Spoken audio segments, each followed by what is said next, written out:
Mia stood frozen, the tray still trembling in her hands as the sound of the coffee cup hitting the floor echoed through the cafe. The spill spreading like a dark stain of humiliation across the tiles, she could feel every pair of eyes locked on her, waiting to see what she would do next. The man in the navy suit had already turned his back and was walking toward the door, his shoulders stiff, his stride unhurried as if he owned every space he entered. Mia's chest tightened. She wanted to call out to him, not to apologize, but to say something that would free her from the choking silence around her, but the words tangled inside her throat, refusing to come out. The manager finally approached her, his expression caught between anger and disbelief. He whispered something about respect and customers and that she had no idea who she had just insulted. Mia's heart sank, though not from fear, but from the sting of being blamed for standing up for herself. She gathered the broken cup, pieces with trembling fingers, trying not to cry, as murmurs spread among the other waiters, each whisper sounding like the rustle of judgment. She heard someone say that the man came in often, that he was important, that he had connections with people who could make or break businesses in a single call. Mia swallowed hard, unsure if she had just lost her job before it had even begun. Outside, through the glass, she saw the man pause by his car, a sleek black sedan shining under the pale sunlight.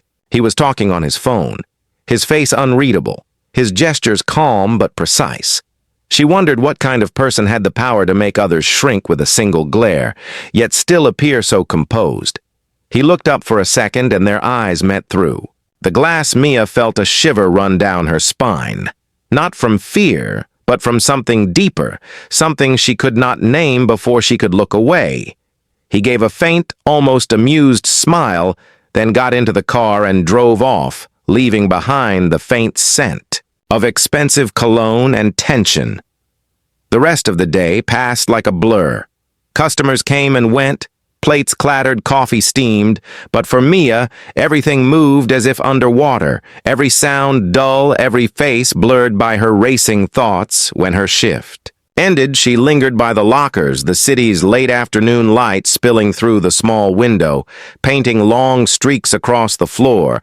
Her friend Clara, another waitress, leaned beside her and whispered that she had overheard the manager talking on the phone, saying something about damage control and possible complaints. Mia tried to brush it off, pretending not to care, but her stomach churned with unease. She knew the man in the suit would not simply forget what had happened. People like that never did. She left the cafe and walked down the street. Her uniform jacket pulled tight against the cool breeze. The city around her buzzed with life, neon signs, flickering taxis, honking people rushing by in endless motion. Yet Mia felt strangely still, as if she were walking through a dream. She thought of her mother lying in the small apartment recovering from her surgery, the unpaid bills stacked on the counter, the promise Mia had made to herself that she would keep this job, no matter what. And now she might have thrown it all away because of pride, or maybe because of something else, something she could not explain. As she reached the subway entrance, her phone buzzed. It was an unknown number for a moment. She hesitated, then answered. The line was silent, except for the faint hum of static. She said hello twice, but there was no response. Only a soft click before the call ended. She stared at the screen, puzzled, then slipped the phone back into her pocket, dismissing it as a wrong number. But deep down, a sliver of unease remained like a whisper she could not shake.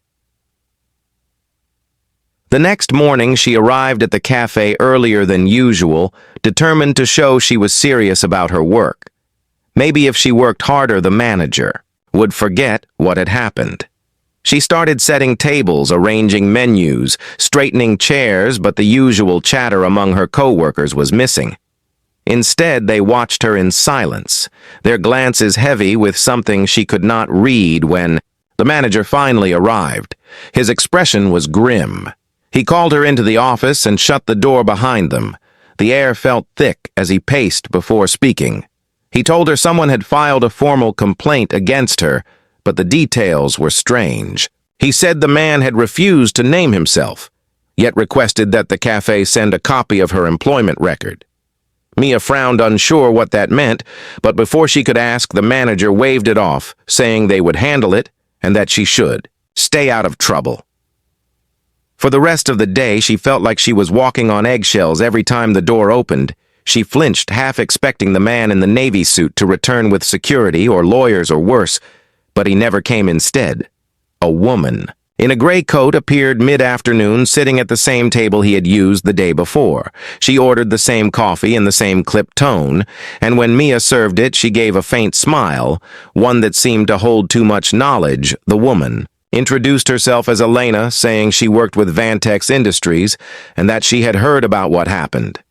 Mia froze, unsure whether to apologize or defend herself, but Elena only said sometimes people in power need to be reminded that respect is not a currency, it is a choice.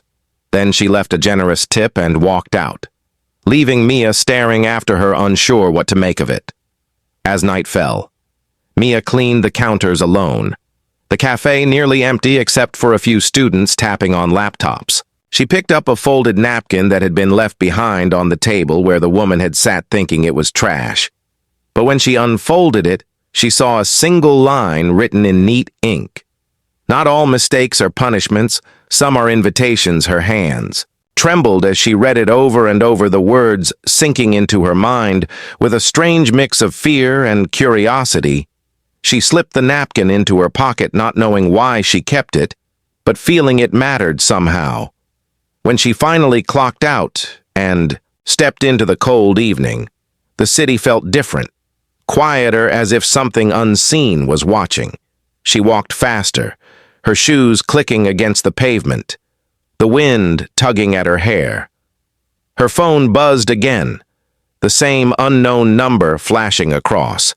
The screen this time she answered without thinking, but again there was only silence before a man's voice finally spoke, calm, deep, deliberate. He said, "Mia, sometimes doing the right thing feels like the wrong move," and then the line went dead before she could respond. Her breath caught in her throat. She stood frozen under the streetlight, the glow casting long shadows around her. She checked the call log, but there was no trace of the number. It was as if it had never existed. The following days grew heavier. The man in the navy suit haunted her thoughts, though she tried to focus on her work. He seemed to linger everywhere, in the flicker of the espresso machine light, in the faint echo of laughter from the back tables, even in her dreams. She saw his face, expressionless eyes filled with something unreadable. Each morning she woke with the same uneasy feeling that the story was not over. Not yet. One evening, while taking out the trash, she noticed a black car parked across the street. The same model. The man had driven its engine, idling softly, a silhouette visible in the driver's seat.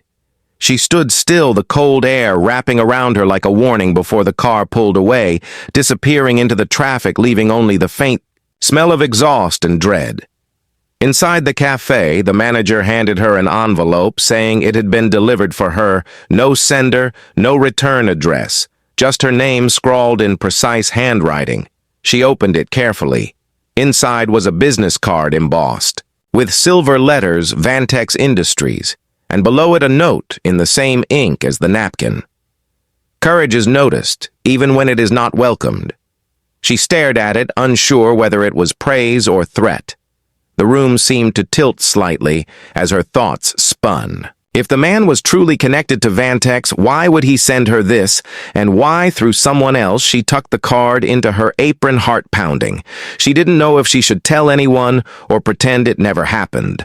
Later that night, as she was leaving the cafe, she saw Clara waiting outside, fidgeting nervously. Clara said 2 men had come by earlier asking about Mia. One tall, one short, both in suits. They hadn't ordered anything. Just wanted to know what time she usually left. Clara said she told them nothing, but the fear in her voice made Mia's skin crawl. She glanced around the dimly lit street, but saw no one still. She could not shake the feeling of being watched. She hurried home, her footsteps echoing faster each block, the napkin and card burning like secrets in her pocket. She kept telling herself she had done nothing wrong. Yet deep down, she knew something had started the moment she had told that man to leave something far bigger than she understood at home.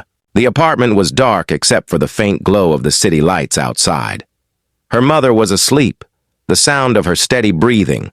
The only comfort in the silence, Mia sat by the window staring out at the skyline, the card still in her hand.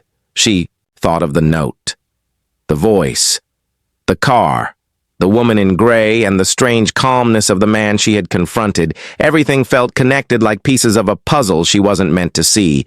As she drifted between exhaustion and unease, she didn't notice the envelope on the doorstep until morning when she opened it. Her hands shaking inside was a single key and a note with an address written in the same precise handwriting. Mia stared at it, her pulse racing. She didn't know whether to go or to run. She only knew one thing for certain. Whatever waited for her at that address would change everything. Mia stood outside the address written on the note, a tall glass building that shimmered under the morning light.